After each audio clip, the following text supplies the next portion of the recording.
உண்மையில் வந்து முதலாவது ஆட்சியில் போகணும். நாங்கள் இந்த அளவில் முடிஞ்சால் சரி என்று சொல்லி போகிற பக்கங்கள் நிறைய இருக்குது. இது எங்களுடைய இனத்தினுடைய சாபக்கேடு தான் நாங்கள் சொல்லக்கூடிய முதலாவது விஷயம். உண்மையில் நாங்கள் இதில் நான் அதை கைக விரும்பல. தொடர்ந்து இப்போ உண்மையில் இந்த திருநாவுடைய பயணம் என்பது நாங்கள் கண்ணால் பார்த்தார்கள் அல்லது அவரோட சேர்ந்து பயணித்தார்கள் என்ற அடிப்படையில் பல விஷயங்களை நாங்கள் முன்னுக்கு கொண்டுறோம்.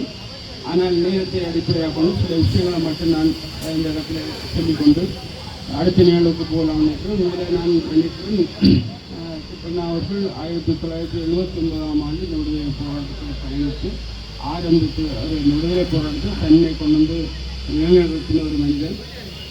பிற்பட்ட காலத்திலே 83ஆம் ஆண்டு காலத்தில் அவர் இந்தியாவுக்கு பயிற்சிக்கு சென்று 84ஆம் ஆண்டு யாழ் குராநாட்டுக்கு வந்தார். அப்போ இந்த யாழ் குராநாட்டுக்கு வந்த மனிதன் உண்மையில் யாராலையுமே இனங்காண முடியாத ஒருவராகத்தான் அந்த அன்றைய நாளில் வீதிகளில் பயணித்தவர்.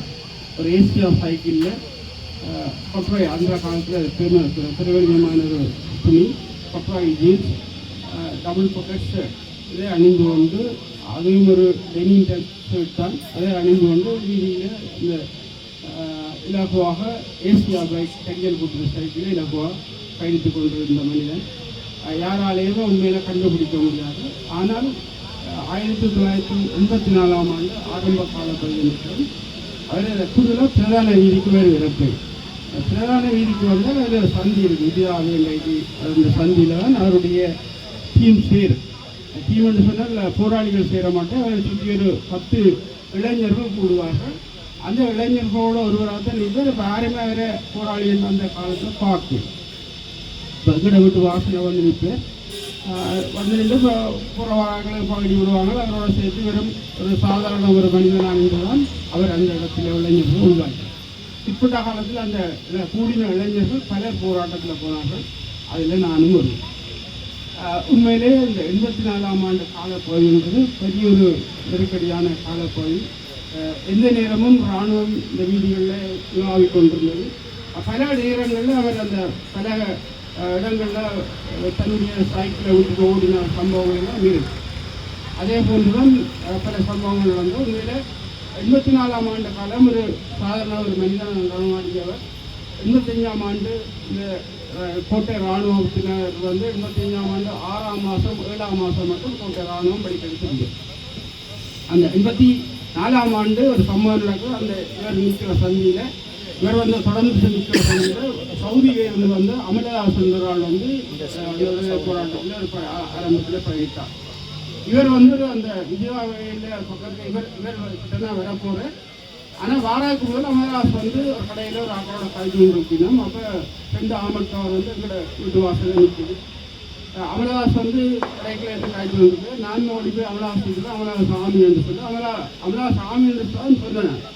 அந்த சொன்ன நிமிஷத்துலேயே நம்ம ஆமி இறங்கி ஓடி வந்து 2 கடைகளை மாற்றி அந்த மூக்கு கண்ணாடி கடை, அதாவது கண் பார்வை கடை கண்ணாடி கடைக்கு தான் பின்னிக்கு வந்து சாய்ச்சிருந்தோம். உடனே நேரடியாக கடைக்கு தான் போனோம். போய் அமலாசை கூட்டிகிட்டு வந்துட்டாங்க. கூட்டிகிட்டு வந்து மாமட்டவரில் வச்சுக்கொண்டு கோட்டை அன்றைக்கு கோட்டை இராணுவமாக இருந்தது. அதுக்குள்ளே கொண்டு போய் அவரோட பயணித்த அமலாஸ் வந்து அடுத்த நாள் காலையில் அவர் வந்து சுட்டுக் கொல்லப்படுறதுனால் அதிகாலையில் அந்த சம்பவம் நடந்துச்சு. அந்த சம்பவத்தை போய் பார்க்குறதுக்கு அன்னைக்கு இருக்கையில் நினைக்கிறேன். நான் நினைக்கிறேன் சுற்றுலாவுடைய மனைவி சிந்திதா நினைக்கிறேன். அவர் தான் போய் அந்த மோச்சரையில் அந்த உடலை பார்த்து அமலதாசன் உறுதி செய்யப்பட்டார். அப்போ அந்த ஆரம்ப கால வரலாறுகள் இப்படி தான் இருந்தது. உண்மையில் நாங்கள் திட்டம்னு சொன்னால் இப்போ இன்றைக்கு இந்த முகாமுக்கு வார என்று சொன்னால் இப்போ நாங்கள் ஒரு 11 இளைஞர்கள் அன்றைக்கு தேடப்பட்டதில் 11 இளைஞர்கள். அந்த 11 இளைஞர்களையும் தேடப்பட்டு அடுத்த ஒரு 20 கைது செய்யப்படுகின்றன. ஒன்று லெப்டினன்ட் வாசன் குருநாரிலே அந்த சம்பவத்தில் லெப்டினன்ட் வாசன் அவர்கள் சுடப்பட்டு சென்றால் அதன் உடனே நாங்கள் மருத்துவமனையில் ஒப்படைக்கின்றோம். பின்னர் அதை கொண்டே நல்லடக்கம் செய்யப்படுகிறது. அதில் வந்து காமினி ஒன்றால் கைது செய்யப்படுகிறார். பின்னர் அவர் அருணா அண்ணாவோட விடுதலை ஆக்கப்பட்டார். காமினி கைது செய்யப்பட்டது காமினின்ற வீட்டில் இருந்தால் வாசனைக்கு வழிவிடுந்தார். பொடியாப்பு காமினி சிங்கள குடும்பம். அப்போ அவர் வந்து கிட்டனா வந்து முதல் நாள் வந்துட்டு போகிறேன். அடுத்த நாள் வாசன் வந்து அந்த வேலையை செய்ய வந்துட்டு அது ரவுண்டப் பண்ணப்பட்டது. வாசனுக்கு ஒரு எழுது தாமு கைது செய்யப்படுறார். கயமன் கைது செய்யப்பட்ட அப்படின்னா யூட் என்ற ஒரு கைது செய்யப்படுறார். அவருடைய தகவல் இருக்கு. பின்னர் இன்னும் ஒரு 9 பேர் தேடப்படுகின்ற அதை நாங்கள் தேடப்பட்டு நாங்கள் விடுதலை போராட்டத்துக்கு முழுமையாக நாங்கள் அர்ப்பணித்துக் கொள்கிறோம். இதுதான் ஆரம்பத்தில் அவரோடு இருந்த தொடர்பு. பின்னர் அவர் விடுதலை போராட்டத்துக்கு இணைத்துக் கொண்டது. உண்மையில் நாங்கள் அவர் இந்த முகாமுக்கு வாரம் என்று சொன்னால் ஒரு தகவலும் இன்றைக்கு வாரம் என்று சொன்னால் அப்போ அங்கே இருக்கிற பொறுப்பாளர்கள் கேட்பினும் இங்கே சொல்பவர்கிட்ட கேட்பினும்னு சொன்னால் என்னடா நாடு நல்லமா இல்லை குழப்பமானு தான் கேட்பினோம். இப்போ நாடு குழப்பம்னு சொன்னால் அவர் கோபத்தில் வாரம் அர்த்தம். இந்த தகவல் அங்கே பரிமாறப்பட்டது. அப்போ நாடு குழப்பம் என்று சொல்லி சொன்னால் இங்கே இருக்கிறார்கள் எல்லாம் அலர்ட் ஆகி அவர்கள் ஒரு சீரான நிலையிலே எப்படி கைகொள்ளணும்னா தயார்படுத்தணும். அப்படி ஒரு பயம் இருந்தாலும் நட்பை ஆழமாக வச்சிருந்த மனிதன். அந்த நட்புக்கு சில விஷயங்கள் நான் இருக்கிற இந்த 85ஆம் ஆண்டு காலப்பகுதியில் இந்த போராட்டத்தில் தன்னை எப்படி தான் சண்டைகளை எப்படி வழிநடத்தினாரோ அதே மாதிரி இராணுவத்துடனான தொடர்பும் இருந்தது. இன்றைக்கு நீங்கள் இராணுவத்தோட யாரோடைய பரிசோடையோ அல்லது இராணுவ பிராணையோட ஒரு தகவலில் கதைச்சிட்டா இன்றைக்கு நாங்கள் ஒரு காட்டி கொடுப்பாளர் எல்லாம் துரோகி என்ற பட்டம் சுட்டப்படுது. நீங்கள் சில வரலாறுகளை பார்த்தால் தெரியும், வாசித்தால் தெரியும். இந்த வரலாற்றை நாங்கள் நேரடியாக கண்ணால் பார்த்தாலும் கோட்டை இராணுவத்தில் அன்னைக்கு கொத்தலாவு என்று சொல்லி கேப்டன் கொத்தலாவு என்ற இராணுவ தளபதி இருந்தார். இப்போ இந்த இராணுவ தளபதிக்கும் சண்டையின் போது சில பரிமாறல்கள் இருக்கும். இந்த இராணுவ தளபதி எப்பயுமே கிட்டனோட ஒரு தொடர்பு வைத்திருந்தார். 86ஆம் ஆண்டு விஜயகுமார கோட்டை இராணுவ முகாமுடாக வெளியில் வந்து 2 கைது பரிமாற்றத்துக்கு வரும்போது அந்த தளபதியில் ஒருவர் கேட்குற வேறு கிட்டன்னு சொல்லி இந்த எங்களுடைய ஒரு பொறுப்பாளர் கேட்குற வேறு கேப்டன் கொத்தலாவன். அப்படி ஒரு உறவு நிலை இருந்தாலும் யுத்தத்தை கையாண்ட விதம் வேற, உறவு நிலையை அரசியல் ரீதியாகவும் இராணுவ நிலையாகவும் பார்த்தது கிட்டனா மட்டும்தான். என்று சொன்னால் ஒரு கட்டத்தில் 86ஆம் ஆண்டு இந்த இராணுவத்தின் முடக்கம் 85ஆம் ஆண்டுக்கு பிற்பட்ட காலப்பகுதியில் கோட்டை இராணுவமாக இருந்து இராணுவம் வெளியேற முடியாது. அப்போ அங்கே வந்து திடீரென அந்த நிகழ்வு நடந்தாலும் அந்த இராணுவத்துக்குரிய உணவு தண்ணீர் விறகு முற்றுமுழுவாக தடையாது. அப்போ இந்த சம்பவத்தை வச்சு ரஹிமண்ணையோட அப்போ மொழிபெயர்ப்பாளர் ரஹிமண்ணு ஆங்கில தேர்ச்சி பெற்ற ஒரு போராளி ரஹிமண்ணையோடாக ஒரு பரிமாற்றம் வருது. எங்களுக்கு தயவு புரிந்து இந்த இராணுவத்துக்கு உணவு தண்ணீர் விறகு அனுப்பி வேணும்னு சொல்லி உயர்மட்டத்தில் ஒரு முடிவெடுக்கப்பட்டு வெட்டுநாவோடாக உணவும் தண்ணீரும் அனுப்பப்பட்டது. தண்ணீரும் அனுப்பப்பட்டது. இப்போ இராணுவத்தோட அன்றைய காலத்தில் தொடர்பை வச்சு அந்த கிட்டன வேலை செய்வது அது சரியான முறை. ஆனால் இன்றைக்கு ஒரு சாதனம் ஒரு போராளி முந்தா நாள் போராளி கழித்து அவரை துரோகி என்று பட்டாத்தை சொல்லுவார். ஆனால் இந்த இதில் நீங்கள் இந்த ஆவணங்களை பார்த்தீங்கன்னு சொன்னால் தெரியும். இந்த கொத்தலாவையோட ஒரு பக்கத்தில் நின்று எடுத்த படம் இருக்கு. அப்போ இதெல்லாம் காலம் கடந்த விஷயங்களை நாங்கள் பார்க்க முடியாது. வரலாற்றுகளை பார்த்து வரலாறுகளோடு நீங்கள் வாழ பழகிக்கொள்ளணும் தான் நான் இந்த செய்தியை இந்த 10 பேருக்கு சொல்ல விரும்பல.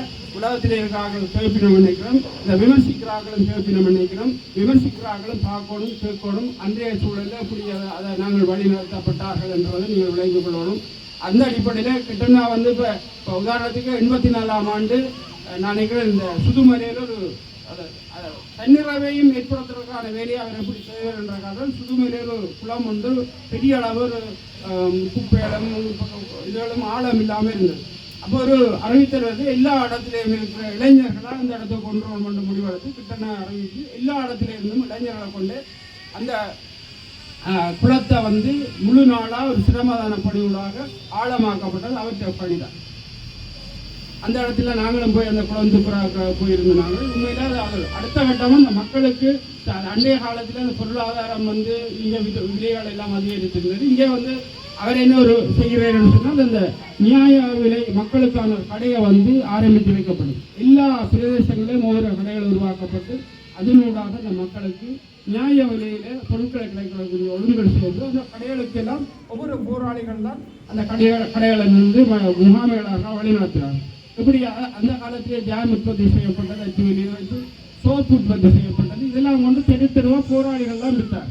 அது கிடைத்த வருமானம் தான் அன்றைய காலத்தில் செலவு செய்யப்படும். இப்படி பல்வேறுபட்ட விஷயங்களை செய்த கிட்டனா 87ஆம் ஆண்டு இந்திய ராணுவ வருகைக்கு பின்னர் இலங்கையோடு பிரேமதாசாவோடு ஏற்படுத்தப்பட்ட ஒரு உடன்படிக்கை என்றால் அவர் கொழும்புக்கு பேச்சுவார்த்தைக்கு தலைமையில் போகிறார். அந்த தலைமையின் பின்னர் அவர் வெளிநாட்டு தொடர்புகளுக்கான பொறுப்பாளராக போகிறார். அதுக்கு பிறகுதான் 4 வருஷத்துக்கு பிறகு திருப்பி 93ஆம் ஆண்டு MP அகத் கப்பலில் கடலூடாக வார 3 நாள் 13ஆம் தேதி கடலில் வைத்து வழிவகுக்கப்படுகின்ற இறுதிய கடற்படையால் 3 நாட்கள் அந்த கடல் நங்கூரமிட்டிருந்தது. 16ஆம் தேதி வரை காலக்கெடு கொடுத்தது. கடலில் கப்பலை கொண்டு இந்திய துறைமுகத்தில் கட்டுறாங்க திருப்பதி. அப்போ இது இப்படி 3 நாளாக இழுபறையில் பல பேச்சுக்கள் நடந்தது. ஒன்றும் சரிவர இல்லை. ஒரு முடிவெடுக்கப்படுகின்றது, நீங்கள் அனைவரும் வெடித்து சாகுங்கள் சொல்லி அறிவிக்கப்பட்ட அடிப்படையில் அந்த போராளிகளை எல்லாரும் கலைத்து போட்டு இதற்கு முதல் கிட்டத்தட்ட 2-3 மணி நேரத்துக்கு முதல் நாள் நான் 15ஆம் தேதி நிற்கிறேன். அதில் இருந்து 2 கப்பல் மாலுமிகளும் குடும்ப சர்வீகள் உங்களுடைய கடலில் குதித்து நீங்கள் தப்பி கொள்ளுங்கன்னு சொல்லி 2 பேரும் கடலில் குதித்து தப்பி வெளியில் வருகிறோம். இதில் 10 பேர் பயணிக்கிறோம். இந்த 9 பேர் அன்றைய வெடிச்சு வருகிறோம். அதில் ஒரு போராளி சைலண்ட் அடித்து தற்கொலை செய்ய முயற்சி செய்கிறார். அவர் அதில் சாக இல்லை. பின்னர் 23ஆம் தேதி தான் அவர் அந்த சைலண்ட் வேலை செய்து அவர் வந்துட்டார். காப்பாற்ற முயற்சி செய்தவர்கள் காப்பாற்ற முடியவில்லை. அவர் இறந்துட்டார். விஜய் என்று சொல்லி ஒரு போராளி. அப்போ இப்படி வரலாறுகள் இன்றைக்கு நாங்கள் இப்படியே விட்டு போட்டு போகக்கூடாதுதான் இந்த நிகழ்வு செய்கிறாங்க கொடுக்கின்றார்கள். 20 வருஷம் கிட்டத்தட்ட நான் நினைக்கிறேன் 2004ஆம் ஆண்டு 2003ஆம் ஆண்டு இதில் 2 நிகழ்வு நான் என்னுடைய தலைமையில் செய்தான். முதல் நாள் 2004ஆம் ஆண்டு இந்த நிகழ்வு இதில் ஒரு கப்பல் வடிவிலான இதை இருக்கு பாருங்க. அதில் இல்லாத படத்தை கொள்ளிருந்தாங்க. அடுத்த நிகழ்வு 2004ஆம் ஆண்டு இந்த நிகழ்வு இதில் பின்னுக்கு ஒரு தனிப்படத்தை வச்சு இந்த படத்தை நடுவில் வச்சு செய்தாங்க. அப்போ இன்றைக்கு இந்த நிகழ்வை செய்கிறோம். உண்மையிலே நீங்கள் நதியாக வந்தால் அலமோதுது, நூல் இழுத்து வந்தால் அலமோதுது. விடுதலை போராட்டத்தில் இத்தனை உயிர் தியாகங்களை செய்த தியாகிகளுடைய அர்ப்பணிப்பு செய்த அதை நிகழ்வாக செய்கிறாக்கு நீங்கள் வாருங்கள். அது இது எப்படி சொல்றேன்னு எங்களுக்கு தெரியல. அதுக்கு இவையில் தமிழ் அரசியல் தலைவர்கள் இதுக்குரிய பொறுப்பாளிகள். உண்மையில் நாங்கள் அதை எந்த இடத்துலையும் அவர்கள் தான் இதுக்கு பொறுப்பு கூற வேண்டும். அவர்கள் இதை சரியான முன்னெடுக்கலன்னு சொன்னால் எல்லாருக்கும் போட்டி. உங்களுக்கு கட்சி ரீதியாக போட்டி இருக்கு, பிரச்சனை இருக்கு, புறாமை இருக்கு, தலைமைத்துவ போட்டி இருக்கு, கட்சி தலைமைத்துவ போட்டி இருக்கு, MP போட்டி இருக்கு, எல்லாம் இருக்கு. அதெல்லாம் யதார்த்தம். ஆனால் இந்த விடுதலையை சுமந்தவர்கள் போராடினவர்களை கொண்டு சொல்றாங்க. நீங்கள் ஒவ்வொரு தரம் பெற்றடிக்கிற இப்போ இந்த நிகழ்வு நாங்கள் ஒழுங்குபடுத்தினாங்க. இந்த நிகழ்வுக்கு எல்லாருக்குமான அழைப்ப பொது வழியிலையும் போட்டுனாங்க, எல்லாருக்கும் அனுப்பினாங்க. ஆனால் வாரதுக்கு பிரச்சனை என்னென்னு சொன்னால் இதுக்குள்ள ஈகோ. அதுதான் பிரதான காரணம். அவர் இவர் வர வேண்டாம், இவர் அவர் வேண்டாம், வெற்ற முகத்தையும் பார்க்க முடியாத பிரச்சனை இருக்கு. இந்த யதார்த்தத்துக்களாக வழியில் நீங்கள் வரணும். உண்மையில் நாங்கள் ஒரு விஷயத்தை சொல்லணும். இது ஒரு புனிதமான இடம். நீங்கள் இந்த 93 காலப்பகுதியில் ஒரு பஸ் தரிப்பு நிலையம் இதில் அதான் இந்த கடல் கடந்து போகிறோம் எல்லாரும் இதில் வச்சுதான் பஸ்ஸில் ஏறுறது.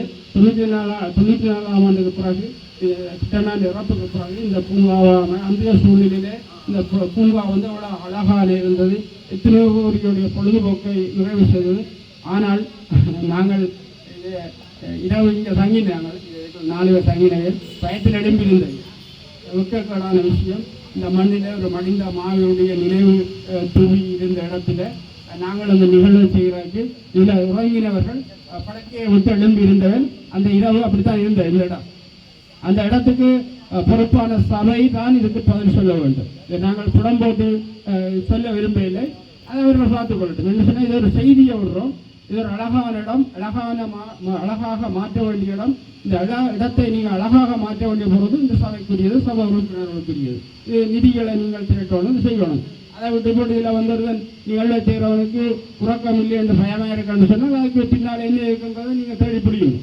நாங்கள் எல்லாத்தையும் பட்டமாக உங்களுக்கு சொல்ல விரும்பல, முடிஞ்சாலும் அதை பார்த்து செய்யணும்னு சொன்னால் இதே ஒரு அழகான இடமாக மாற்றி அழகாக பராமரிக்க வேண்டிய பொறுப்பு மாநகர சபைக்குரியது. இந்த மாநகர சபை அதை தவறும் பட்சத்தில் அதை நீங்கள் சரியானவரோட ஆக்களுக்கு குத்தகை கொடுங்க. இல்லையான்னு சொன்னால் எங்களுக்கு குத்தகை தான். நாங்கள் சரியா எங்களுக்கு தொடர்போட்ட விஷயம் பண்ண நாங்கள் குத்தகை தாங்கும். ஆனால் வாடகைக்கு தராங்க, குத்தகை தாங்கும். இப்போ இந்த வாடகைன்னு சொன்னால் ஒரு நாளைக்கு 30,000 சொன்னால் நாங்கள் ஒவ்வொரு வீட்டு வீட்டு கதவையும் கட்டணும். 30,000 ஒரு நாள் 30,000 கட்டுறதுக்கு நாங்கள் முக்கிய துன்பப்பட்டு சேர்ந்த அந்த கட்சி தலைவர் தான் இந்த காசு கட்டினார். அப்படி ஒரு வேதனைக்குரிய விஷயம். இந்த இந்த இடம் இந்த இந்த மண்ணுக்காக போராடிய ஒரு தளபதியை வச்சு இதில் கும்பிட்ட இடம். இந்த மண்ணில் நாங்கள் ஒரு நிகழ்வை செய்கிறதுக்கு 30,000 காசுக்கு அலைந்து செய்கிறோம். இதை நான் கடந்த நல்ல நிகழ்விலே இந்த கருத்தை பயந்தேன். போராடிய இனத்துக்காக போராடிய போராளிகள் மாதிரியோடைய ஒரு நிகழ்வு செய்கிறாங்க. அந்த மண்ணுக்கு காசு கொடுக்க வேண்டியிருக்கு. தயவு செய்து இதை மாற்றணும். சட்ட ரீதியான பிரச்சனைகள் மாநகர சபைக்கு இருக்குது, அதை நாங்கள் ஏற்றுக்கொள்கிறோம். ஓடிக்கு என்று சொல்லப்படுறது அதை ஏற்றுக்கொள்கிறோம். அதுக்கு அப்பாற்பட்டு என்ன செய்யணும்னு சொல்லி அந்த கட்சி ஒரு முடிவெடுத்து கட்சி காசை செலுத்தினது ஒரு பிரச்சனை. ஆனால் அதை சில விஷயங்களை என்னென்னு கையாளுறது சபை தான் முடிவெடுக்கணும். எதிர்காலத்தில் இந்த சபை இதை பொறுப்படுத்தி முழுமையாக ஒரு ஆரோக்கியமான இடமா மாற்றி ஒரு பூந்தோலை கிராமமாக மாற்றி விளையாட்டையும் கல்வியையும் இந்த இடத்துல கொண்டு வந்து அதை இந்த மக்களுக்கு சேவையாக கொடுக்கணும்ன்றது எங்களுடைய பணிவான வேண்டுகோள். நாங்கள் இன்றைக்கு அதை தூக்கி இதை தூக்கி கொண்டு செய்ய முடியாதவர்கள். நாங்கள் இந்த நிகழ்வை செய்கிறதுக்காகவே பல பேர்கிட்ட கேட்டு பல பேர்கிட்ட ஆலோசனை வைத்து பின்னர் அதை பல பேருக்கு அறிவித்து அதைத்தான் செய்து நாங்கள் ஏன்னு சொன்னால் அந்த பல பேருன்றது பல பேர் இருக்கணும். அப்போ அவையில் முன்னால் செய்யாத மாதிரி தான் நாங்கள் இந்த நிகழ்வை ஏற்பாடு செய்வோம். என்று சொன்னால் இதை நீங்கள் பார்த்தீங்கன்னு சொன்னால் ஒரு வரியை காண முடியாது, புலிகள் சார்ந்த ஒரு விடயத்தை காணாது, ஈழம் சார்ந்த ஒரு விடயத்தை காணாது, தனித்துவமாக மனிதர்களை மட்டும் கொண்டு வைக்கிறோம். என்ன சொன்னால் இந்த விஷயத்தை கொண்டு நாங்கள் வேறு இடத்துக்கு விசாரணை கலைக்கப்படுவோம். அதனால் தயவுசெய்து எதிர்காலத்தில் கட்சிகள் ஒருமைப்பாடோடு இந்த விஷயங்களை கொண்டு போகும்போது நிச்சயமாக நாங்களும் பக்கபலமாக நின்று செய்வோம். நாங்கள் இதை விரவா துப்புராய்க்கினாலும் ஒரு வண்டல் குப்பை ஒரு டெக்டர் குப்பை வேறு இதை உள்ள மண் பார்த்தீங்களா தெரியுங்களா, நாங்கள் கூட்டினாங்க இதை விரவா. அப்போ நாங்கள் எங்களோட பயணித்தவர்கள், எங்களோட வாழ்ந்தவர்கள், அவர்களுக்கு நினைவாளத்தை துப்புரவா செய்யணும் என்ற விஷயத்தில் இந்த எல்லாத்தையும் செய்தாங்க. எதிர்காலத்தில் இந்த மாநகர கொண்டு சபை இருக்கும் என்று சொன்னால் முன்கூட்டியே எங்களுக்கு பெற்றுக்கொள்கின்ற காசுக்கு நீங்கள் இதை திரும்ப எங்களுக்கு ஒரு நல்ல நிகழ்வாக செய்யக்கூடிய இடமாக மாற்றி தர வேண்டும் என்று பணிவோடு கேட்டுக்கொண்டு எதிர்காலத்தில் இந்த நிகழ்வுகளை ஒற்றுமையோடு அனைவரும் சேர்ந்து பயணிக்கக்கூடிய சூழலை எங்களுக்கு உருவாக்கி தாருங்கள் என்று கேட்டுக்கொண்டு விடைபெறுகின்றேன்.